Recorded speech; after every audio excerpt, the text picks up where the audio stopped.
Hello, and welcome to Crunchy Couture Club, a space for fashion DIYs, sustainable fashion talks, and a whole lot of sewing and knitting discourse. So today we're going to be talking about zero waste and low waste sewing patterns. I want to understand what constitutes a zero waste pattern, where this concept even came from for the home sewing community, and I'm also going to do a few pattern comparison explorations of zero waste patterns versus their traditional sewing pattern doppelgangers. And also in this video, we are going to be sewing this Craft Studio Tee by Matchy Matchy Sewing Club.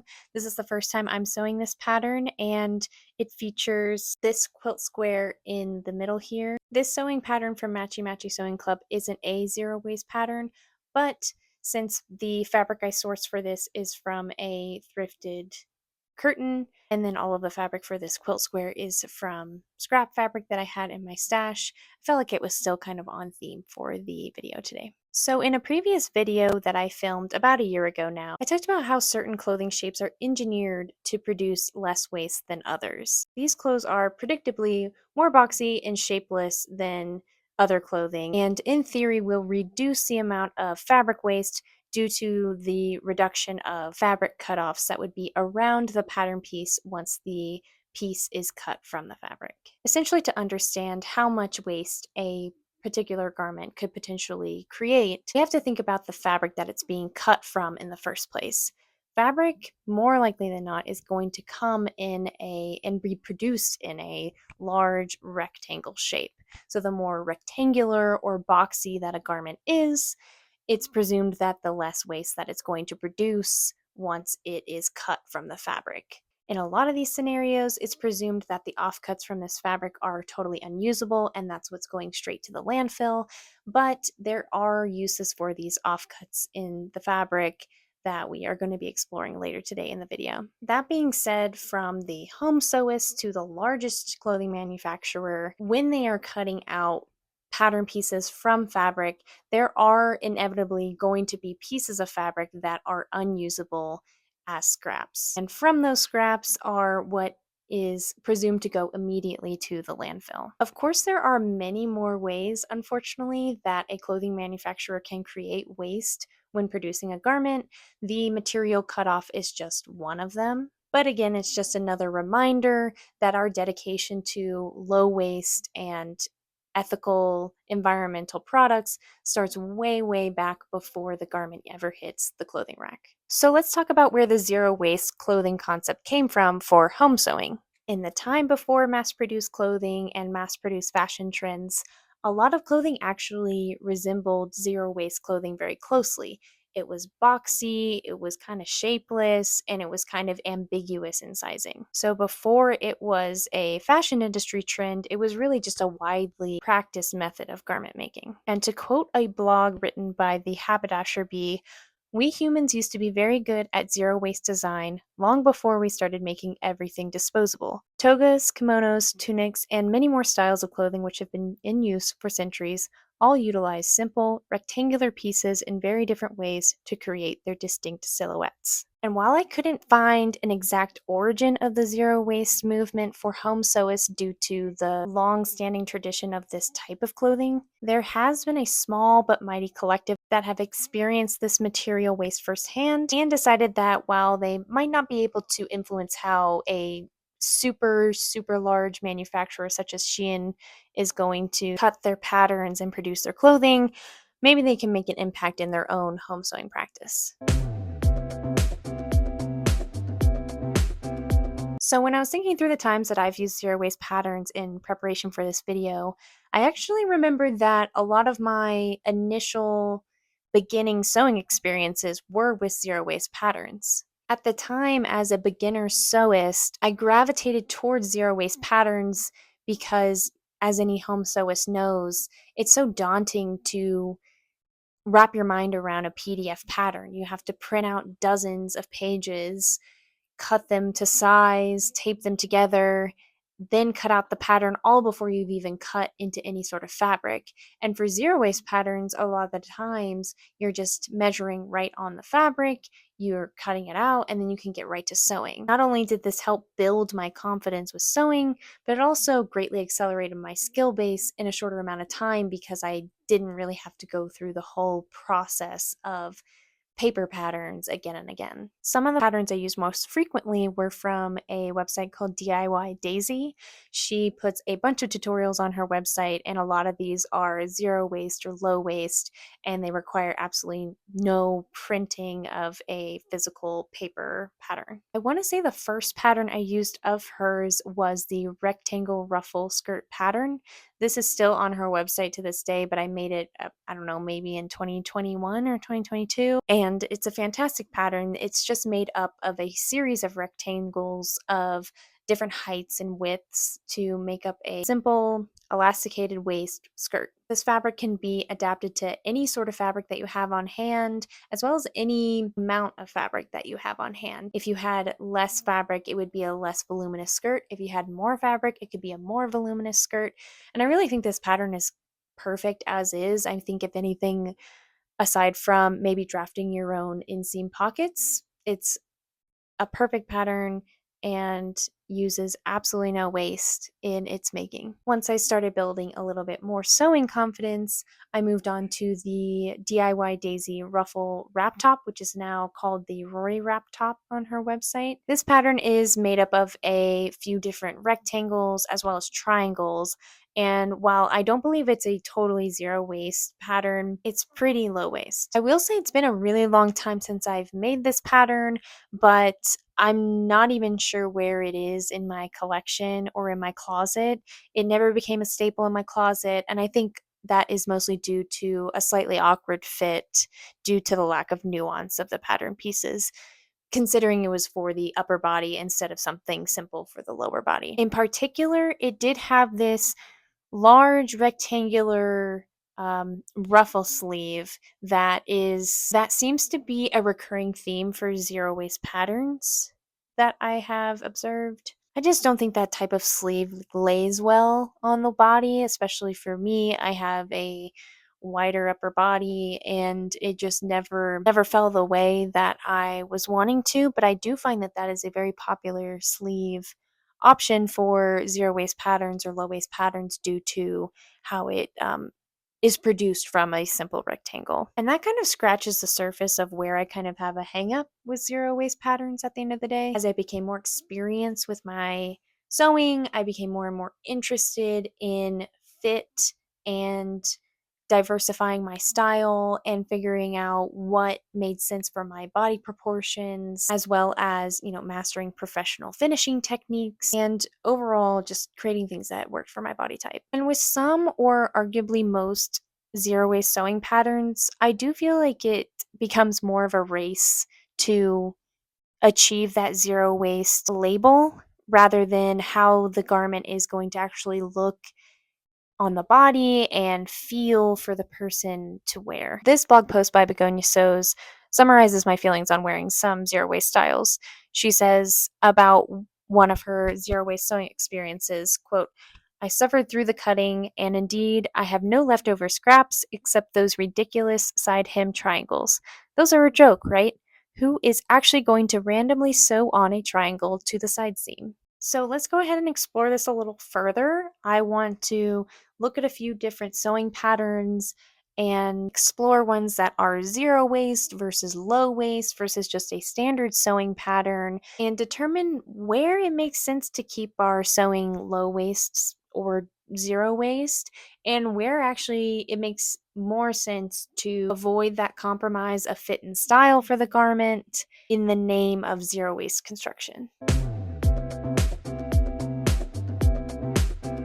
Okay, so in this first pattern comparison exploration, we're going to take a look at the Craft Studio Tee by Matchy Matchy Sewing Club, which is the top I'm wearing right now that I talked about at the beginning of the video. We're going to look at the DIY Maya blouse and dress, the Zero Waste Soft Blouse by Brigitte Helmerson, and the Fiber Mood Zoe top. So the Craft Studio Tee by Matchy Matchy Sewing Club is our standard sewing pattern. While this top is not zero waist, like I mentioned before, it does share similarities to zero waist patterns with its wide boxy fit. I don't know if you can tell, but this pattern is several inches wider than my body, and this is a size small. That being said, there is a still slight shaping of the armhole. I don't know if you can tell, it's a little bit curved at the armhole, and the sleeves taper into the wrist more so than a traditional zero waist pattern. This pattern is intended to have a center seam in the front and the back patterns, but because of the kind of stretchy nature of this fabric, I decided to eliminate the center seam, add a 1/2 inch of seam allowance to my pattern before cutting, and then sewing it without the seam, and then cutting it out on the fold so that I wouldn't have 4 different pattern pieces for the front and back, just 2 pattern pieces for the front and back. This top did turn out super oversized, I would say, but it is something that I would make in the future. I think a lot of the oversizedness of it is from the crinkle of the fabric, and that it's just kind of like a looser weave cotton gauze fabric, and so it stretches a lot in cutting and construction and all of those things. So I would like to make this top again in the future in its intended fashion. The next top is the DIY Daisy Maya blouse and dress. This pattern is free on her website, and this is kind of what you can see on my screen here. It is mostly a large rectangle. It's got very little waist. The only notable waist is here and here when you cut out the top front and top back, but you could even argue that you could use these pieces as, you know, additions to the top, maybe little pockets, patch pockets, or something similar to that. This top has a very similar, you know, open boat neck and boxy shaped bodice to the Matchy Matchy Craft Studio Tee, but it does have volume in the sleeves, as you can see here. Due to the demands of the pattern being zero waist or extremely low waist, the sleeve can't be tapered to the wrist, and it just has this excess of volume that can either be left as is, as seen in her photo or her examples, or it could be gathered with elastic if perhaps the sleeve was made a bit longer. And while this might be, you know, perfectly fine for most people or all people who make this pattern, it's just kind of where I personally start to lose interest with it in design, because I think it looks just a little bit less intentional to me personally. Next is the Birgitta Helmerson Zero Waist Soft Blouse, and this pattern is true to its name, zero waist. Birgitta is one of the leading voices in the zero waist pattern movement, with a very impressive collection of beautiful designs that are available to purchase either individually on her website, or she also published a book of several zero waist sewing patterns, I believe upwards of 20 in the book, which is just really exciting. Looking at kind of the black and white layout of this blouse, we can assume the construction is a little bit similar to the Maya ruffle dress and top. However, you do see this variation option of a sleeve that doesn't carry extra volume at the shoulder. And finally, there is the Zoe top by Fiber Mood. This is more alike to the Craft Studio Tee than our other 2 patterns, and it's advertised as almost zero waist. It appears to have maybe just 2 pattern pieces, the front and the back. There isn't a pattern piece for the sleeve. It's one continuous bat sleeve for the front and the back. It's described as grown on, and I just thought this top was worth including because it achieves a similar effect to the Craft Studio Tee, but presumably has less waist. However, I would argue that you're still sacrificing a certain degree of fit aesthetics with this top because of the way the fabric folds in on itself and sort of ignores the body than working with the body.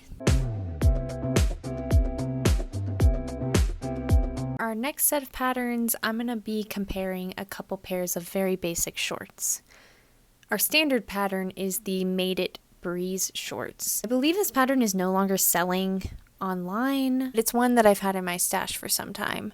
This pattern is very straightforward with a simple front piece, back piece, inseam front pockets, back patch pocket, and a detached waistband that you attach with elastic. The way these shorts are designed keeps the leg pretty close to the body, and it does allow for just enough room for the shorts to slide over the hips, but it doesn't include any extra volume.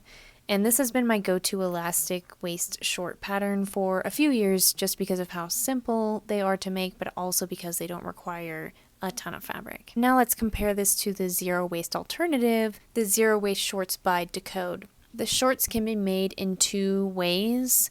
I'm not sure which version is in this photo here, but version 1 yields something similar to a dolphin short, and version 2 is a straight short with patch pockets. So I believe maybe the shorts here are version 2. Decode is a really cool design company that is really dedicated to understanding where the fashion industry can be reducing its waste and making better, smarter garments. Unfortunately, I no longer have the very first original sample I made of these. I basically cut them up for scraps almost immediately after trying them on, after finishing them, because they looked so bad on me. But I do have this sample number 2 that I made by modifying the original pattern to still be zero waist, but with just a little bit more nuance to the fit that I was looking for in a shorts pattern. What I loved most about this pattern was the construction process was super cool and it was a good experience, but I do have to wonder if the design is more for the novelty of being zero waist than it is something that people would actually enjoy wearing. In the end, I decided that just keeping with my standard sewing pattern, which is the Breeze shorts, made more sense because it delivered what I was looking for in both the fit and functionality, as the Decode shorts didn't have inseam pockets. In the end, I just decided it made more sense to keep with my standard sewing pattern, the Breeze shorts, because they just delivered what I was looking for both in fit but also in functionality, as the Decode shorts didn't have inseam pockets, the Breeze shorts do, and the Decode shorts only offered kind of an awkward patch pocket. And finally, in our last pattern exploration, let's look into a few skirt options. These are all midi length skirts. Our first being our standard pattern, which is the Soften Studio Clo bias skirt. This skirt has an elastic waistband with an optional waist tie, and its basic shape is 2 triangular front and back panels that are cut on the fabric bias. This is actually arguably a high waist sewing pattern because it's designed for you to cut the fabric on the bias. The purpose of cutting the fabric on the bias is that the fabric will then hang diagonally across the weave of the fabric at its stretchiest point, which does create a soft draping effect on the fabric, and it tends to be very beautiful. However, we again have to remember that the shape of the fabric that we are cutting from is more often than not a rectangle. So you're taking a triangle onto a rectangle and cutting it sideways, and when we require that and we are laying the pattern piece diagonally across this rectangle, that will likely leave us with 2 other pieces of fabric offcuts that are essentially unusable, and it'll probably also be too small to cut another pattern piece from. Before I begin a project that requires me to cut large pattern pieces on the bias, I do often take the time to consider whether I can use an alternative pattern to achieve the same look, or if I'm able to source a secondhand fabric for the project. But again, it's just one of those scenarios where you have to decide on whether you prioritize the look of the garment over the effort to generate as little waste as possible. Then we have the zero waist triangle skirt by, again, Brigitte Helmerson. This is potentially a very strong, comparable alternative to the Clo bias that is zero waist. It is midi length, triangle in shape, and it has an elastic waistband with inseam pockets. I did find a review on Threadloop that confirmed that while the shape of the skirt was good, the waistband and the pockets were a little lacking to this reviewer. Despite those criticisms, however, I do think that this pattern would be a solid zero waste alternative to the clo bias skirt, and perhaps even better if it were released from its zero waste restrictions to accommodate a better shaped waistband and pockets. So maybe if you took this pattern, made a little bit of wiggle room to not hold true to that zero waste label, you might be able to achieve something that was a little bit better of an elevated fit. And finally, in this last part of today's video, I do want to leave you with some inspiring projects and uses for your fabric offcuts and scraps. And I think wanting to reduce your waste in home sewing is very admirable and worthwhile. And I also understand that sometimes there's just not a way to negotiate that into your actual garment construction. You know, if you have a vision, you have a vision. So here are a few ways you can use your fabric scraps that do help you get as close to zero waste as possible. You could make scrunchies. These are simple rectangles. They can be as wide or as thin as you want, depending on how fluffy you want your scrunchie. You can make cat toys. You can use fabric scraps for stuffing pillows, for stuffing a floor cushion. Modern Sewing Company has an excellent floor poof sewing pattern. You can make door draft stoppers, door stops, fabric bookmark, pattern weights, stuffed animals, holiday ornaments, pot holders. You can make quilt squares out of scrap fabric and then attach that to another garment and make it really special and cool. There's just a lot you can do with offcuts that maybe could be explored more enthusiastically for some types of garments before we get super headstrong about going zero waste when constructing garments. So yeah, that's all from me today. Thank you so much for watching. I just wanted to do a little exploration of zero waste versus low waste versus standard sewing patterns to see, you know, where are we compromising fit for zero waste and when does zero waste truly make sense. As a recap, I think zero waste makes absolute perfect sense if you love the look of the garment on your body. When it doesn't make sense is when you feel like it doesn't make sense. And for all of the uber mega large garment construction companies and evil clothing manufacturers like Shein that couldn't care less about how many offcuts of fabric they are producing day in and day out, holding true to our values as home sewists and producing things in ways we hope that these companies could be producing things is just a little step in hopefully making our corner of the world a little bit better. So let me know if you are a zero waste pattern user, if this is something that you regularly do or you're interested in doing, if you have any great recommendations for zero waste patterns that have worked out beautifully for you, I would love to know.